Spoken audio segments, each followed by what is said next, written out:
d'hiver, une période d'espoir, une période de désespoir. Et pour le Real Madrid, une période de rumeurs incessantes. Les journaux en sont remplis, les réseaux sociaux s'enflamment, chaque murmure, chaque suggestion, chaque invention pure et simple est amplifiée, analysée et débattue. Vont-ils le faire? Ne le feront-ils pas? Les spéculations sont incessantes. Le Real Madrid, comme toujours, est au centre de la tempête. C'est la nature de la bête.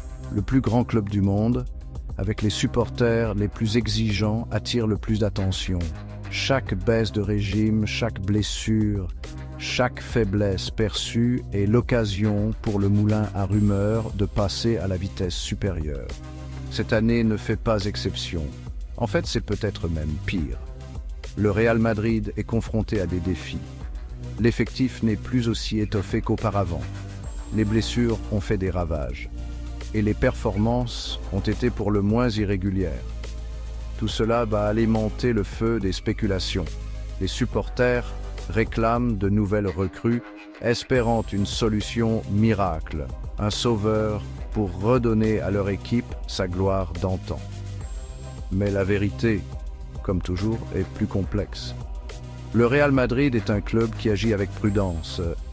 Il a un plan, une vision à long terme, et ne se laisse pas facilement influencer par les caprices du marché des transferts ou les exigences des supporters. La pression monte au Bernabéu.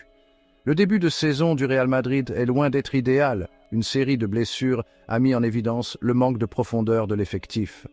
Des joueurs clés sont sur la touche, laissant des trous béants à des postes cruciaux. La défense semble fragile. Le milieu de terrain manque de créativité et l'attaque, bien que toujours puissante, n'est plus aussi clinique qu'auparavant.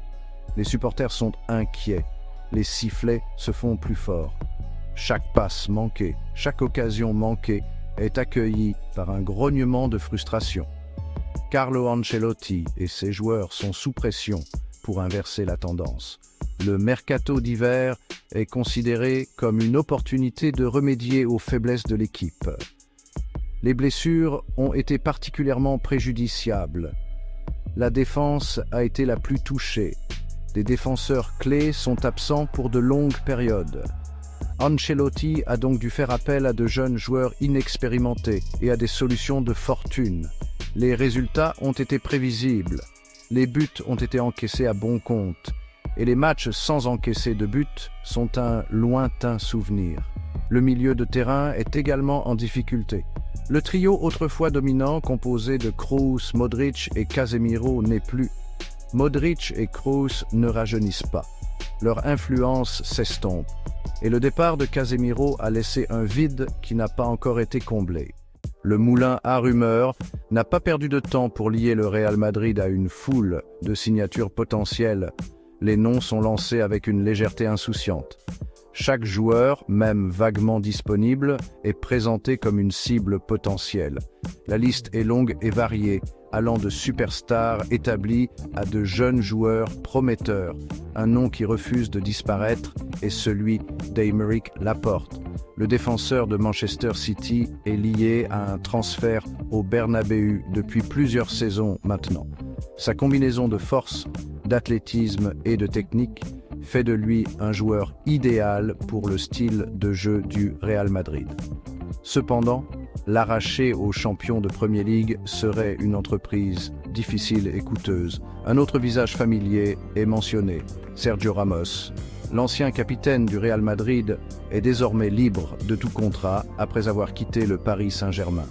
Un retour romantique au Bernabéu a été évoqué, mais il reste à voir si Ramos a encore les jambes pour évoluer au plus haut niveau.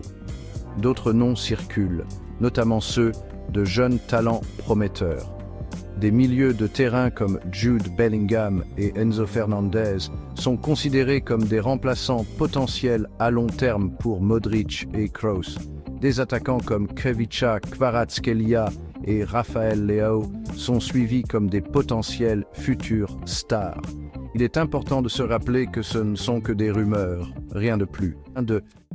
La position officielle du Real Madrid sur les transferts hivernaux a été constante. Le club ne bougera que pour le bon joueur, au bon prix. Le club est conscient des spéculations. Mais il ne va pas se précipiter dans des décisions hâtives. Il a un plan et il s'y tient. Les transferts hivernaux sont notoirement difficiles à réaliser. Les meilleurs joueurs sont bloqués par la coupe et indisponibles. Ceux qui sont disponibles sont souvent proposés à des prix gonflés. Et intégrer de nouvelles recrues dans une équipe en milieu de saison peut s'avérer délicat. Le Real Madrid n'a pas peur de dépenser de l'argent quand c'est nécessaire, mais c'est aussi un club qui se targue de sa prudence financière. Il ne se laissera pas rançonner par les clubs vendeurs ou les agents exigeants. Il ne bougera que s'il estime que l'opération représente un bon rapport qualité-prix. Les agents jouent un rôle important sur le marché des transferts. Ils cherchent constamment à organiser des transferts pour leurs clients, divulguant souvent des informations à la presse pour susciter l'intérêt. Le Real Madrid en est conscient et ne se laisse pas facilement influencer par de telles tactiques. Le club a des critères clairs pour les signatures potentielles. Il recherche des joueurs qui sont non seulement talentueux, mais qui ont aussi la mentalité et le caractère nécessaires pour réussir au Bernabéu. Ils doivent être capables de gérer la pression qui accompagne le fait de jouer pour le Real Madrid.